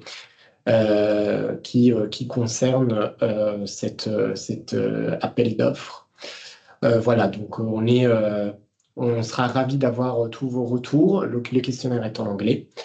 Voilà, mais assez simple et assez lisible. Donc voilà, tout est sur le site. N'hésitez pas à le naviguer régulièrement, donc le visiter régulièrement. voilà, pour avoir accès à toutes les informations et à tous les livrables et les supports que nous avons mentionnés tout à l'heure. Voilà, je crois que c'est tout pour le questionnaire. Ah oui, donc il est fait en plusieurs parties, comme vous l'avez dit Alberto. Et là, par exemple, vous avez la partie 1, donc vraiment, c'est pour vous quels sont les défis, quelles sont les exigences, que ce soit techniques, etc., économiques. Ensuite, vous avez la partie sur l'état de l'art, donc c'est également ici que vous pouvez indiquer l'indice dont on parlait tout à l'heure de maturité technologique. Et ensuite, la dernière partie, voilà, c'est vraiment pour prendre vos retours. Comme la remarque, par exemple, qu'on a eue tout à l'heure sur la liste des matériaux qui est disponible. Donc, c'est des choses que vous pourrez mettre effectivement dans la dernière partie du questionnaire, en visibilité. Donc, voilà, on a beaucoup parlé. Donc, on va passer, on va dire, à la partie d'échange. Et je laisse Céline présenter cette partie-là. Oui. Oui, merci. Donc là, on va avoir une session un peu interactive pour que vous puissiez nous donner un peu vos feedbacks. Ça prendra la forme de sondage. Donc, à chaque pilote qu'on va vous représenter plus brièvement, on va vous poser une série de 3 questions. Cela va nous permettre en fait de déterminer comment les solutions du marché, donc vos solutions, pourraient contribuer aux différentes étapes des scénarios qui seront décrits. On va utiliser environ 5 minutes par pilote et les résultats vont être agrégés, anonymisés et reflétés dans le rapport final. On va consolider toutes les informations de toutes les OMC et tous les webinaires qui auront lieu cette semaine et aussi le 25 février. Donc, en premier, le pilote numéro 1 qu'Alberto vous avez déjà décrit sur la panique au stade de football. Je ne vais pas relire tout ce qui a été écrit, mais donc c'est une panique générale qui est dans un stade. Il y a des fumigènes, des incendies, des évacuations, des voies d'évacuation bloquées. Et là, on veut une détection des groupes, on veut une image opérationnelle commune, une coordination des intervenants. Donc, c'est assez classique dans tous les scénarios qu'on vous présente. Et ce qu'on veut vous demander, donc la première question sera dans le scénario de panique dans un stade, à quelle étape votre solution pourrait-elle contribuer le plus? Parce que comme on vous l'a dit et comme j'ai vu aussi dans les questions sur le chat, forcément, on est sur des processus qui sont peut-être bout en bout, mais nous, on veut savoir sur quelle étape vous vous positionnez. Ça influence aussi notre appel d'offres, hein, parce que on veut voir aussi des réponses qui sont pertinentes pour notre besoin et des solutions qui pourraient être développées pour notre besoin. Donc, sur la question 1, on a la détection précoce des comportements suspects d'objets interdits. Réponse 2, détection de l'aggravation de l'incident, la fumée, incendie, visibilité réduite. Réponse 3, connaissance de la situation en temps réel, image opérationnelle commune. Réponse 4, coordination multi-agence et aide à la décision. Réponse 5, suivi des mouvements de foule et conseil d'évacuation. Et réponse 6, communication avec les utilisateurs finaux, les spectateurs, donc spectateurs des stades, le personnel, les intervenants. Donc, on vous propose de répondre directement sur le sondage qui s'affiche normalement sur votre écran ou dans l'onglet « Conversation ».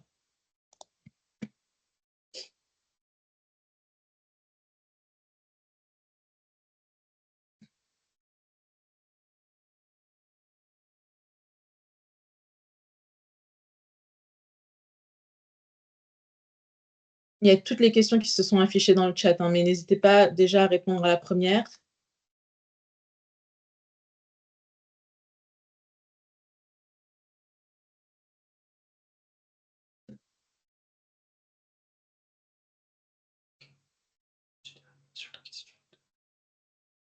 Ok, on passe à la question 2, je pense. Oui, donc question 2, pour ce projet pilote, comment positionnerez-vous plus probablement votre contribution?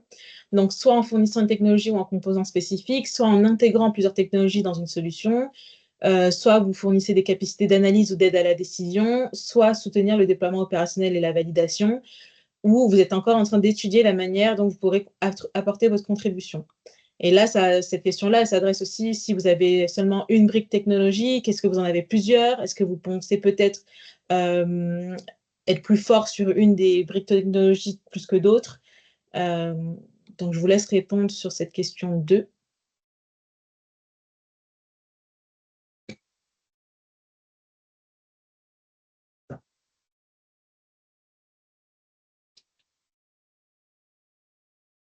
Et les réponses sont intéressantes aussi parce qu'on voit aussi que ça se complète sur différentes briques, ce qui montre aussi que parfois des alliances entre entreprises fournissant chacun une brique puissent permettre de répondre aux besoins du projet.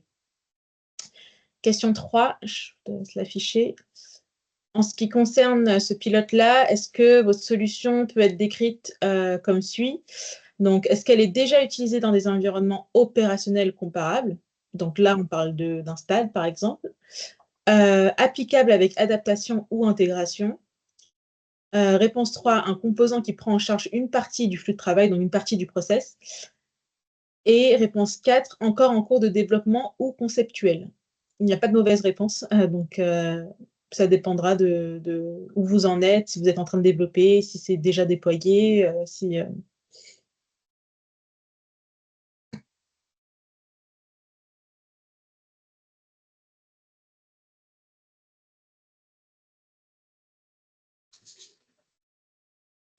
Je vous laisse encore 1 minute et après on passera au pilote prochain.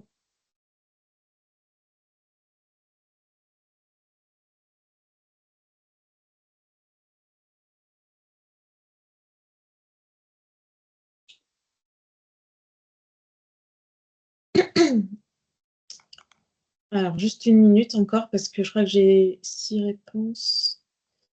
7, 8. OK. Donc, sur le scénario 2, donc l'attaque de drone dans un stade. Donc, on est sur le stade côté Espagne à Madrid, au stade Metropolitano. On est sur un match de football qui est perturbé par une attaque de drone armée et incontrôlée, avec des explosions, une panique générale, etc. Et des mouvements de foule qui sont dangereux vers les sorties et vers les points d'accès au métro. Donc là, le focus, il est sur la neutralisation de drones, il est sur la réponse anti-drone, sur l'image opérationnelle commune, comme sur les autres pilotes, la coordination, comme sur les autres pilotes, détection de mouvements de foule, etc. Donc pareil, pour ce pilote-là, on a 3 questions. La première, dans le scénario d'attaque par drone, est-ce que votre solution pourrait contribuer le plus à la détection précoce des drones et à leur classification? 2, au suivi des drones et évacuation des menaces pendant l'incident. 3, la neutralisation, réponse contre les drones. 4, connaissance de la situation en temps réel, donc c'est l'image opérationnelle commune. 5, coordination multi-agence et soutien au commandement. Et 6, gestion des foules et aide à l'évacuation.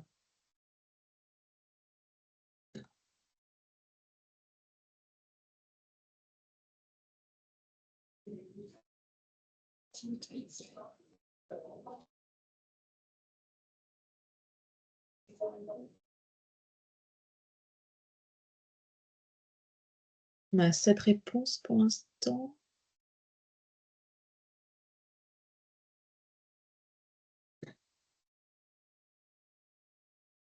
Sur la question 2, on vous demande un peu dans le même principe, pour ce pilote-là, comment vous positionnez-vous le plus probablement pour votre contribution? Donc, 1, un composant technologique de base, par exemple la détection, l'analyse contre drone. 2, une plateforme logicielle de soutien à la coordination et à la connaissance de la situation. 3, un outil d'aide à la décision ou de commandement et de contrôle. 4, une solution de communication avec les foules ou d'aide à l'évacuation. Et 5, une solution d'intégration de système ou d'interopérabilité.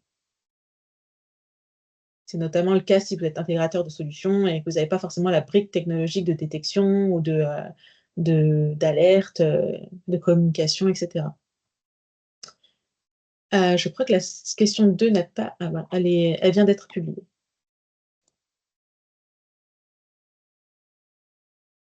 Donc, je vous laisse un peu de temps pour répondre à la question numéro 2. Et au besoin, vous pouvez mettre plusieurs réponses pour chaque question si jamais ça devait être le cas.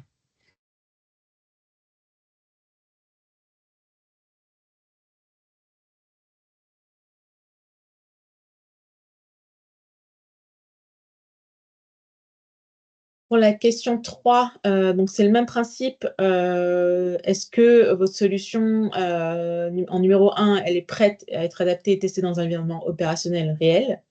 2, elle nécessite un développement plus poussé mais répond aux objectifs du pilote. 3, un élément de base qui pourrait être combiné avec d'autres solutions. 4, une approche expérimentale ou émergente pertinente pour les phases futures.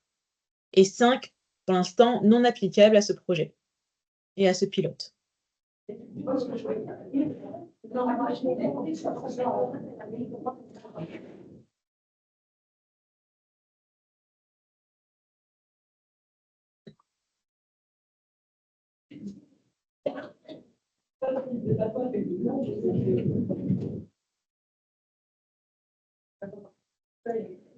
Je vais vous demander de mute si vous ne parlez pas. Hop. Donc là, pour l'instant, sur la question 3, je vous laisse encore quelques secondes.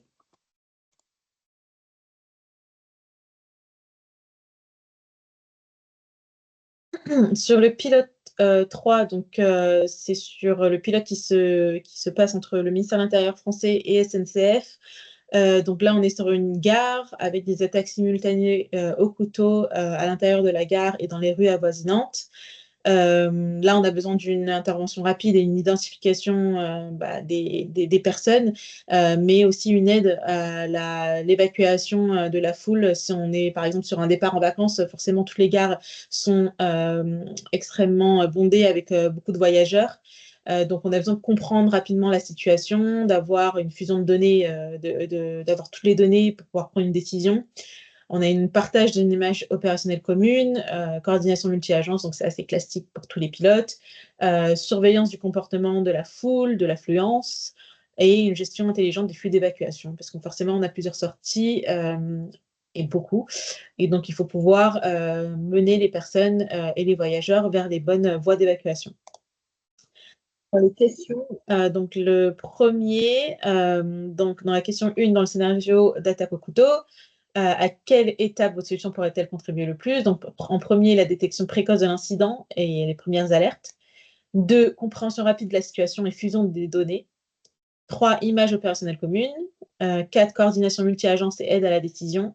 5, surveillance des foules et gestion des flux d'évacuation. 6, communication ciblée aux voyageurs et au personnel. Et ou au personnel.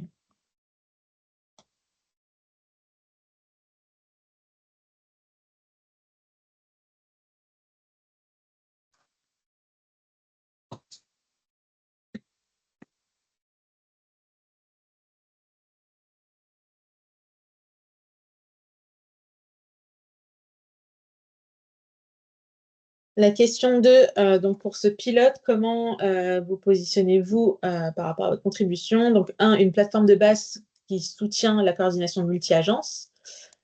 2, une capacité ou un module spécialisé, par exemple pour l'analyse, la détection, la communication. 3, composant de fusion de données ou de connaissance de la situation, donc pour partager les informations sur multi-acteurs. 4, une couche d'interopérabilité ou d'intégration entre agences systèmes. Et 5, une solution complémentaire soutenant les outils existants.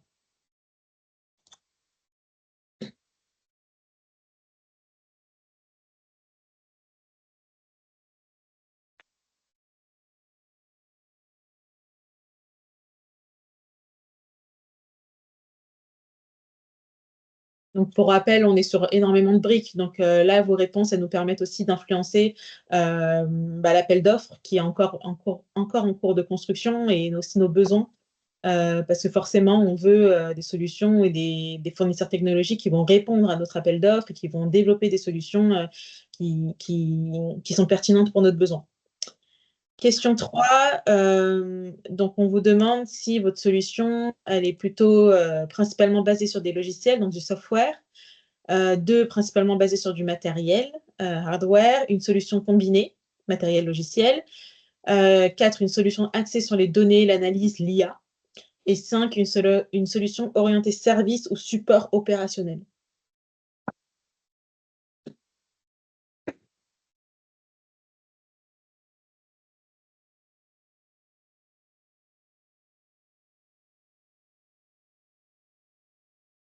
Ce sera la dernière question du sondage et de la partie interactive que nous avons.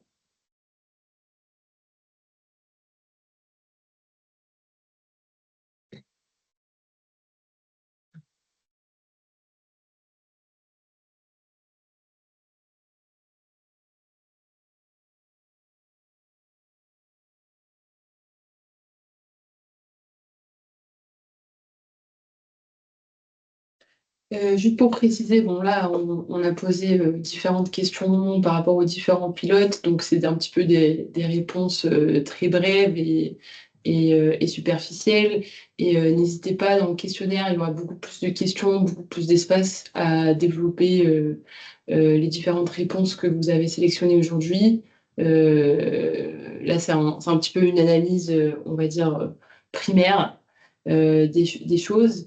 Donc, c'est véritablement avec le questionnaire qu'on a mis à disposition qu'on pourra affiner, comme l'a dit Céline, un petit peu nos besoins et l'appel d'offres qu'on est en train de rédiger.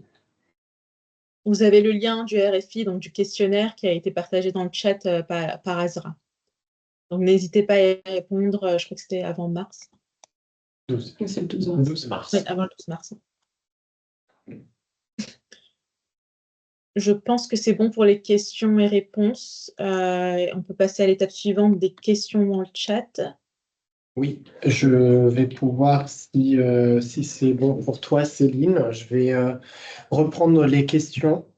Donc, je vois que cette intervention vous a suscité quelques questions de votre part. Donc, on est ravis de vous répondre. Donc, je vais commencer par donc, la question du représentant de Digigram.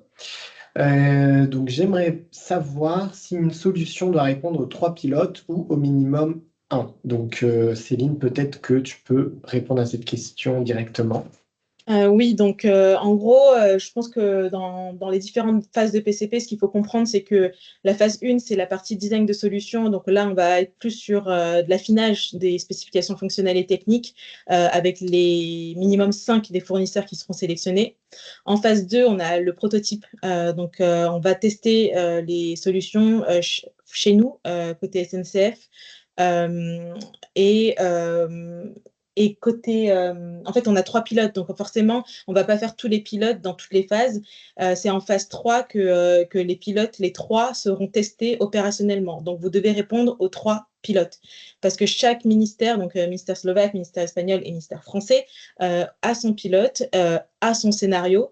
Mais bien sûr, on ne vous demande pas de développer une solution qui soit personnalisée pour chacun des pilotes. Il faut qu'en fait votre solution soit assez standard pour pouvoir répondre en fait aux besoins qui sont spécifiés dans le cahier des charges. Donc là, par exemple, on parlait d'image opérationnelle commune, on parle peut-être d'un jumeau numérique, quelque chose qui va servir autant pour une gare que pour un stade, qu'on ait des maps qui soient utilisées. Il faut que ce soit assez standard et assez commun. Je crois que Thierry, tu voulais ajouter quelque chose? Effectivement, moi je crois que ce qui est vraiment intéressant, et tu l'as souligné, Céline, c'est que et Émilie aussi, c'est que ce processus nous permet d'affiner notre cahier des charges. J'ai eu aussi des retours d'un certain nombre d'industriels qui disent mais attention, entre le jumeau numérique et la lutte anti-drone, c'est pas exactement la même chose. Je crois que le message que je peux faire passer aujourd'hui, c'est que c'est quand même ce qui est bien dans cette procédure, c'est que vous participez à l'élaboration du cahier des charges. Et le dialogue qu'on entame avec vous aujourd'hui, ça nous permet aussi de réfléchir. Donc on n'aura peut-être pas aujourd'hui des réponses aux questions que vous posez, mais elles vont apparaître au fur et à mesure du processus. Donc je crois que c'est vraiment très intéressant d'avoir ce feedback. Je crois qu'aussi, dans le cahier des charges, on ne doit pas être non plus, nous, faire le grand écart ou à faire le grand écart technologique. Donc voilà, c'est pas pour vous rassurer, enfin comment dirais-je, c'est pour vous dire un peu dans quel état d'esprit on est. Donc message bien reçu, on va le décanter et on va discuter au sein du consortium. Merci beaucoup. Donc, je vais passer à la remarque question suivante de Monsieur Machet. Donc, le focus me semble très orienté développement de nouvelles solutions avec recherche et développement, brevet, plutôt qu'expérimentation de solutions potentiellement déjà opérationnelles et qui pourraient être déployées plus rapidement. De plus, 2028 pour une start-up est un temps très long. Quel est l'objectif final? Donc, j'invite tous ceux qui le souhaitent à répondre à cette question assez complexe. Peut-être Thierry, je vois que la main est levée. Je ne sais pas si c'était pour la question précédente ou celle-ci. Voilà, si quelqu'un a... Je peux répondre. En gros, c'est ce que vous avez expliqué, Émilie, tout à l'heure. On part sur des TRL qui sont du 3-4 pour arriver sur un TRL de 8-9 à la fin du projet. Donc, si vous avez déjà une solution qui correspond à... Normalement, non, parce qu'en fait, on a fait l'état de l'art. Donc, on a vu qu'il n'y a pas une solution qui va répondre à tous nos besoins d'un coup, tout de suite. Donc, forcément, quand vous recevrez le cahier des charges, peut-être que vous allez répondre directement à une brique technologique que vous avez et qui est opérationnelle, mais qui ne sera peut-être pas complète sur tous les besoins qu'on a spécifiés. Donc, c'est sûr que c'est long pour une start-up, mais moi, je pense qu'il faut aussi le prendre dans le sens où on vous finance votre recherche et développement. Donc, c'est-à-dire que vous avez peut-être une brique technologique, mais peut-être que vous en développez une autre qui sera complémentaire ou qui améliorera le processus bout en bout. Et ça va vous permettre en fait de financer cette recherche et développement que vous normalement financez en propre ou via des investissements. Mais en gros, on cherche à développer des technologies, à les faire monter en TRL. Donc normalement, la solution, elle n'existe pas actuellement pour répondre à tous les besoins. Merci beaucoup. Donc, troisième question, est-il envisageable pour l'identification des auteurs d'utiliser des algorithmes avec des données biométriques? Donc, question très intéressante, donc, qui a vocation à être analysée, bien sûr, lors de notre projet, puisqu'il s'agit de données sensibles, hein. Et donc, nous, on doit forcément opérer dans le cadre dans le cadre législatif de RGPD de l'Union européenne. Et aussi on a besoin aussi d'une analyse éthique là-dessus, puisque c'est très important sur des sujets de ce type. Donc, en France, on a déjà eu l'expérience, il me semble, sur les JO, mais peut-être que Monsieur Hartmann, je ne sais pas si vous avez quelques éléments là-dessus, ou Madame Laure, ou Céline, ou Thierry, vous avez des éléments, ou quelqu'un d'autre de l'équipe.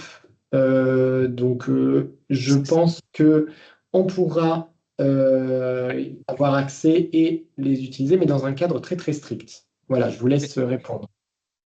Vas-y, Céline. Oui, Céline. Oui, donc en fait, nous, c'est ce qu'on disait au début, on doit se conformer à la loi. Pour l'instant, en France, par exemple, parce que là, il faut aussi analyser le cadre légal des autres pays, mais en France, c'est très spécifique, hein, l'utilisation des données biométriques. Je pense que vous le savez aussi, Alexandre. On est sur la biométrie, pour l'instant, c'est que utilisé dans le contrôle aux frontières et par des services de police avec des finalités qui sont très précises sur des finalités type finalité légale, donc sécurité intérieure, poursuite pénale, etc. Donc, pour le pilote que nous, on a, en tout cas en France, je ne pense pas qu'on utilisera des données biométriques. Nous, on en a l'interdiction, en tout cas, côté SNCF. Donc, si on utilise des données qui sont liées à nos caméras, ce ne sera pas possible. Après, je laisse ouvert par rapport aux autres pays parce qu'on a aussi des acteurs différents. Par exemple, en Espagne, le maître du pilote en Espagne, c'est le ministère de l'Intérieur espagnol avec la police nationale. Donc, ça peut être aussi différent, mais il y aura une analyse légale qui sera menée pour pouvoir vous dire ensuite si on utilise des données non biométriques ou biométriques. Donc, ce sera aussi dans le cahier des charges. Mais effectivement, on prend note. Pardon, excusez-moi Thierry. On prend note de la question parce que je pense que c'est quelque chose qui va être récurrent au cours de nos différents échanges et il faudra qu'on puisse y apporter une réponse dans notre cahier des charges. Oui, d'autant plus que c'est clair, la contrainte est bien entendu prise en compte dans un contexte effectivement législatif et réglementaire qui peut être un peu peut être mouvant. Hein. Il y a un digital omnibus qui circule au niveau européen, susceptible de modifier l'AI Act et le RGPD. Il y aura il y a de nouveaux Jeux olympiques en France d'ici en 2030. Donc voilà, à ce stade, on va dire pas de réponse précise, on fera pas n'importe quoi, ça c'est clair. Et Laure a apporté vraiment les éléments de réponse qu'il fallait sur les contextes nationaux différents. Mais ce type de projet est aussi, pour pour le ministère de l'Intérieur l'occasion, effectivement, de faire bouger les lignes. C'est pas uniquement un projet technologique, mais aussi quelque chose qui peut montrer qu'on peut faire des choses, on va dire, avancées sur un certain nombre de sujets, pour faire bouger les lignes. Voilà. Merci beaucoup. Donc, ensuite, nous avons une autre question de Monsieur Ahmad. Après, n'hésitez pas à les poser à voix haute, hein, si vous voulez. Hein. Oui, oui. Et puis pour les questions qu'il y avait lorsqu'on présentait, vous pouvez les poser sur le chat pour qu'on puisse les revoir à la fin. Si vous voulez, n'hésitez pas à interagir et poser vos questions, même faire des retours sur les différents pilotes et les différentes réponses que vous avez apportées si vous avez envie. C'est vraiment, on est là pour dialoguer, quoi. Donc, qui va manipuler les outils de neutralisation de drones, même en conditions expérimentales? Je pense Alors que... ça concerne que le pilote espagnol parce que c'est leur scénario qui inclut les drones et ils sont à la manœuvre avec la police nationale. Donc, je pense on leur posera la question sur cette manipulation-là et aussi les droits parce que je sais que ce ne sont pas tous les acteurs qui peuvent neutraliser des drones, surtout, nous, on le connaît par rapport à la France, mais du coup, on posera la question au ministère de l'Intérieur espagnol et à la police nationale espagnole. Voilà. Donc, question suivante, Monsieur Brulfer. J'imagine que la liste des participants à l'événement du 25-26 et le domaine qu'ils couvrent respectivement sera donné. Donc déjà, j'apporte une précision. Ça sera donc que le 25 pour les fournisseurs potentiels. Donc le 26, c'est la réunion du consortium. Donc vous êtes concerné que par le 25 février. Donc nous, normalement, on a une liste de tous les participants, mais après, pour l'éventuel partage, il faut avoir l'accord des participants. Donc c'est quelque chose qu'on peut soulever comme point et éventuellement poser la question à chaque participant si on peut partager le contact aux participants. Je ne sais pas si sur d'autres OMC, là je ne me souviens pas si on l'a fait déjà. Céline, je ne sais pas, sur ton expérience. Sur un précédent PCP, on avait organisé un matchmaking, donc on avait partagé les informations des participants et des entreprises participantes avec les différentes briques qu'ils souhaitaient mettre en avant pour les partager aux autres. Oui, c'est vrai que... On va poser la question côté... j'ai posé la question côté Corverse. J'attends la réponse, mais on le mettra dans le fichier récapitulatif. Sur le site, il y a déjà un formulaire de matchmaking, là, qui me vient à l'esprit, qui peut être déjà un moyen pour... donc, c'est sur l'onglet peut-être OMC ou Tender, je ne sais plus, mais vous allez le retrouver facilement sur le site. Voilà. Pour ce qui concerne et sous réserve des remarques qui viennent d'être faites, je suis particulièrement favorable.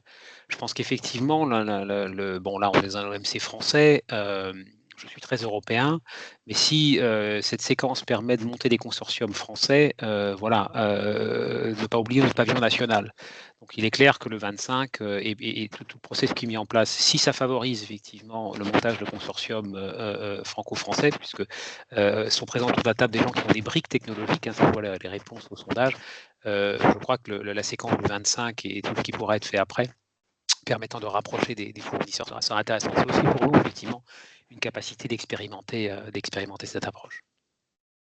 Et juste pour préciser, normalement, les inscriptions, elles sont ouvertes. Donc, je ne sais pas si vous avez pu déjà regarder avant l'appel si c'était disponible pour pouvoir vous inscrire. Mais si vous ne l'avez pas fait et que c'est le cas, normalement, sur le site web, il y a un formulaire. Donc, si vous ne le trouvez pas, n'hésitez pas à nous demander par mail.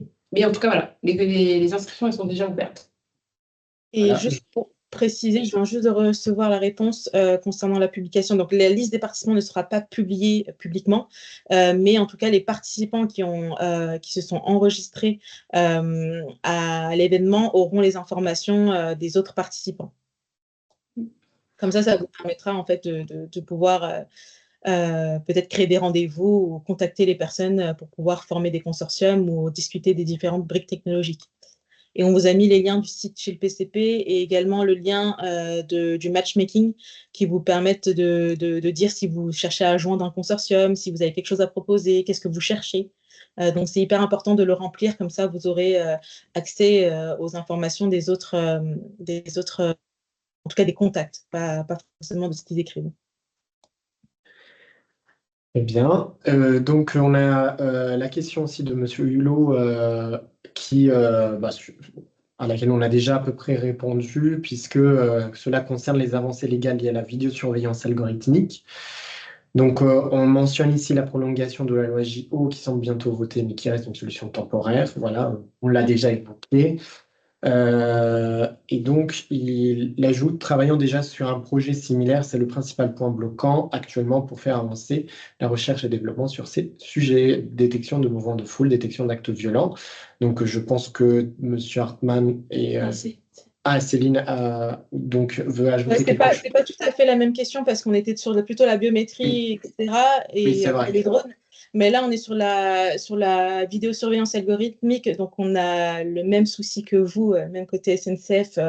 On aimerait faire des expérimentations et puis faire des déploiements aussi opérationnels sur de la vidéo intelligente ou vidéosurveillance algorithmique. Mais pour l'instant, la prolongation de la loi JO, pour l'instant, elle n'est pas très intéressante pour nous parce que je pense que c'est juste pour les JO 2030, donc c'est un peu loin par rapport à notre projet aussi.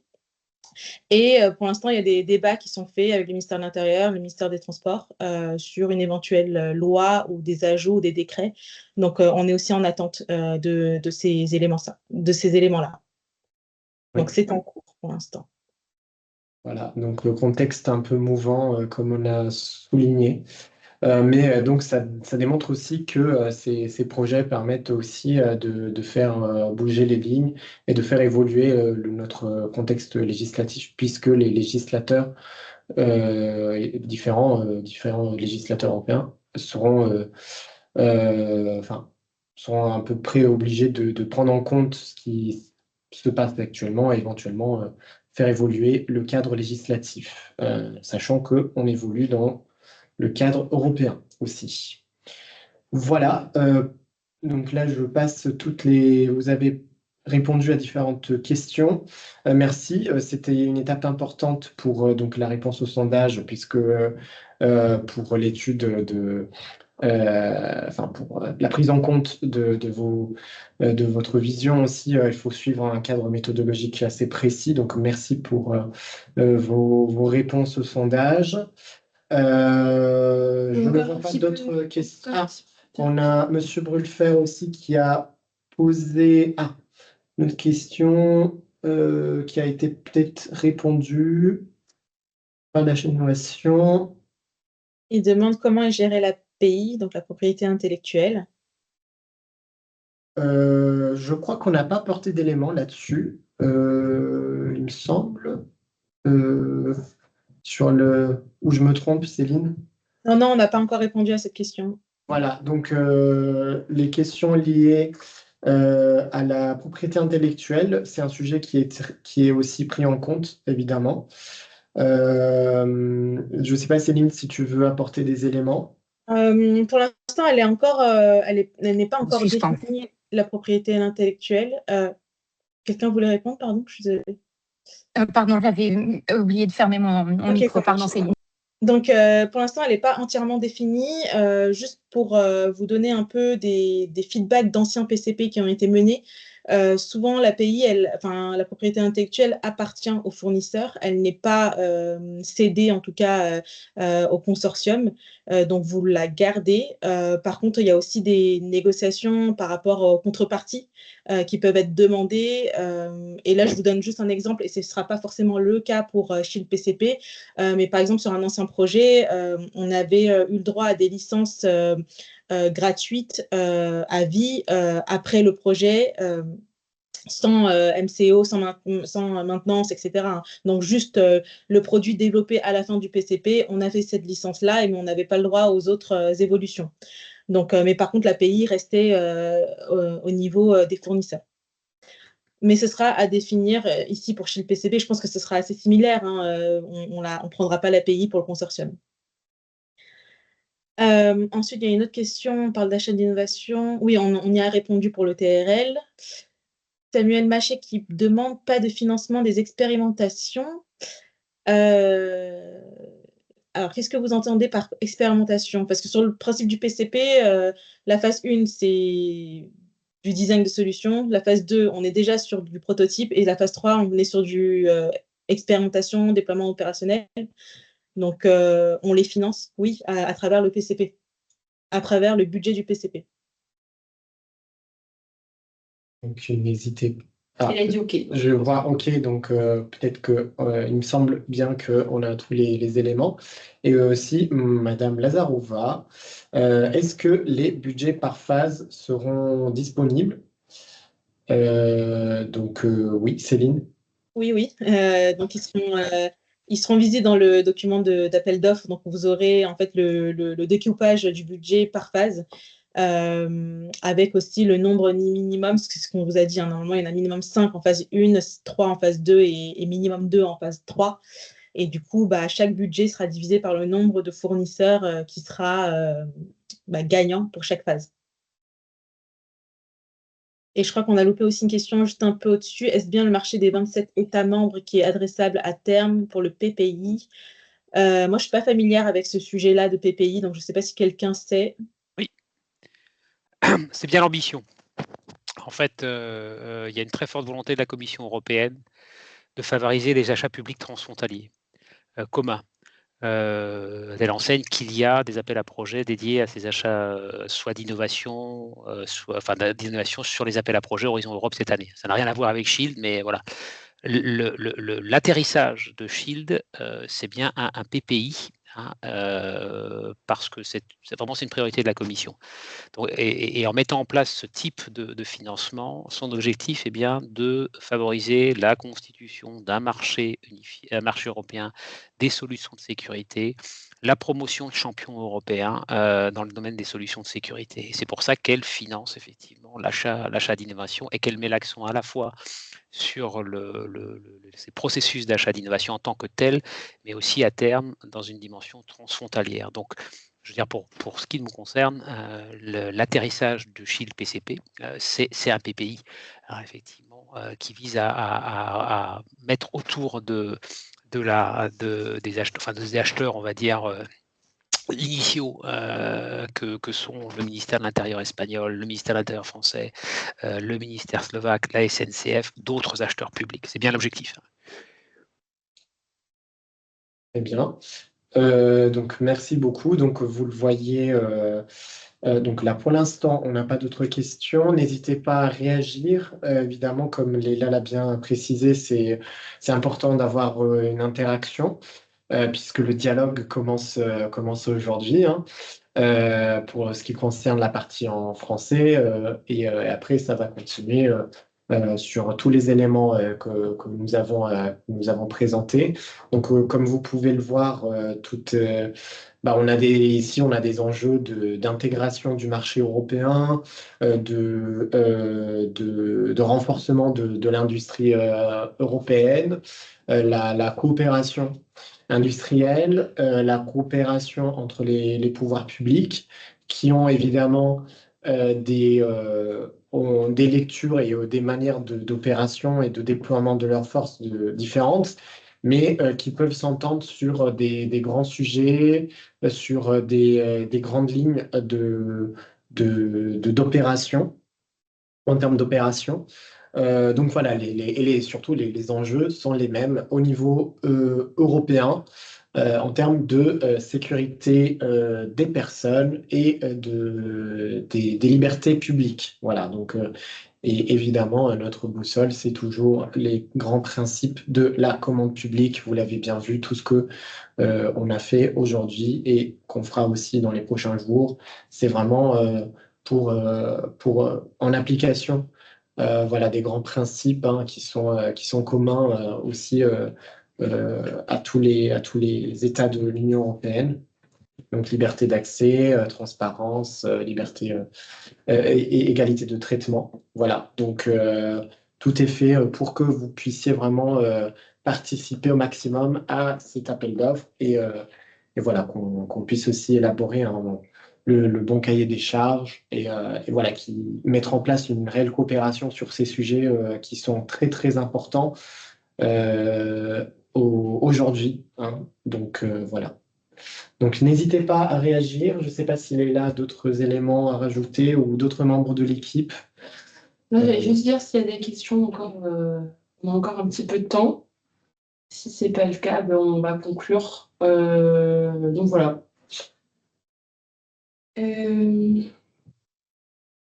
Donc, comme je disais, pour conclure aujourd'hui la consultation ouverte du marché, je vais faire un petit résumé un petit peu de tout ce qu'on a dit aujourd'hui.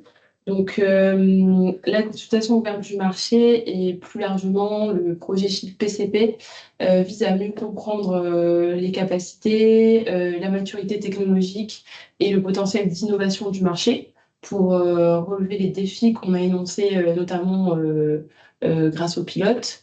Donc, comme vous avez pu le voir, en fait, les besoins qui ont été énoncés, ils visent à, d'une part, améliorer la détection et l'anticipation des mouvements de foule, des mouvements suspects, etc., qui peuvent provoquer des situations, on va dire, critiques. Pour également améliorer la coordination entre les différents acteurs qui vont intervenir dans ces situations-là. Donc, on les a également listés dans les pilotes et finalement aider à la gestion des foules et à l'évacuation des foules dans les espaces publics.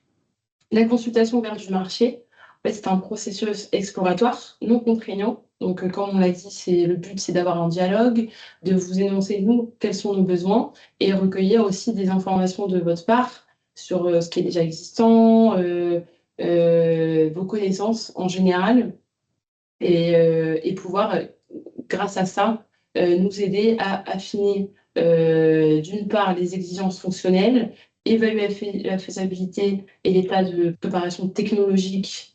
Donc, comme je vous disais, on énonce les besoins, on doit savoir si les solutions qu'on peut apporter à ces besoins-là sont faisables et viables, et également identifier les risques, les lacunes et les possibilités des innovations. C'est pour ça qu'on s'y prend aussi à l'avance, parce que là, on est encore au début de la rédaction de l'appel d'offres. Donc, tous ces retours-là vont nous permettre d'affiner cet appel d'offres et d'être sûr que on rédige quelque chose qui réponde aux différents besoins qu'on a énoncés et notamment aux besoins du ministère de l'Intérieur côté France.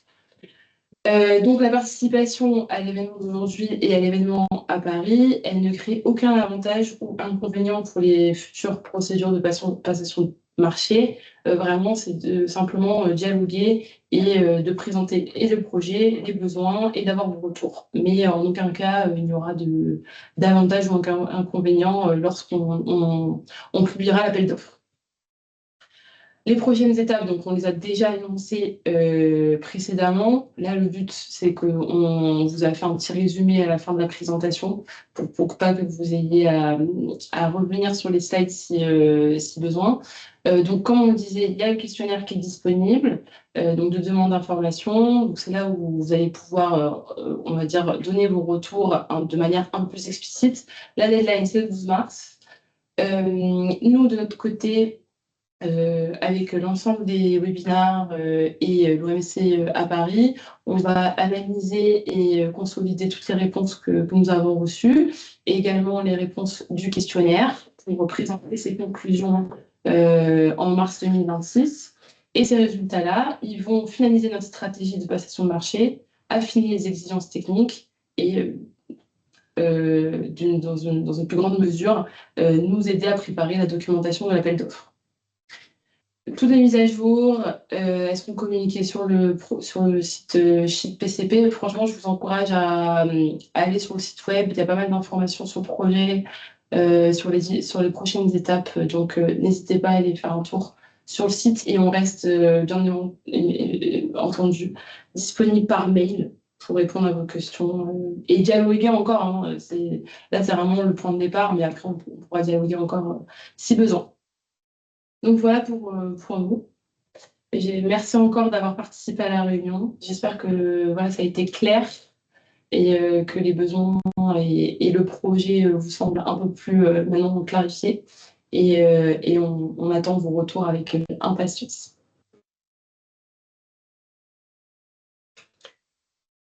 Vous avez les contacts à la fin de la présentation des personnes qui ont présenté aujourd'hui. Et également de Youssef Bouali qui vous a présenté l'état de l'art. Et en bas de la slide, vous avez le mail du consortium, donc du projet, donc qui ne nous concerne pas que nous, mais également les membres du consortium du projet Shield PCP. Vous avez le site web du projet ainsi que la page LinkedIn. Et pour l'événement à Paris, donc ça va reprendre ce qu'on s'est dit aujourd'hui, mais ce sera aussi présenté par les membres du consortium qui seront également présents à Paris. Donc, par exemple, on a eu des questions sur le pilote en Espagne. Je pense que ce sera notamment l'occasion, si vous avez encore des questions sur les autres pilotes, pour ces personnes d'y répondre à ce moment-là. Voilà, merci beaucoup. Merci, nous avons des retours. Petit merci pour l'organisation aussi. Merci. Très gentil. Merci. Je vous souhaite une bonne journée. Bonne Merci journée à vous. tous. À bientôt. Bonne journée Au à revoir. tous. Au revoir, merci.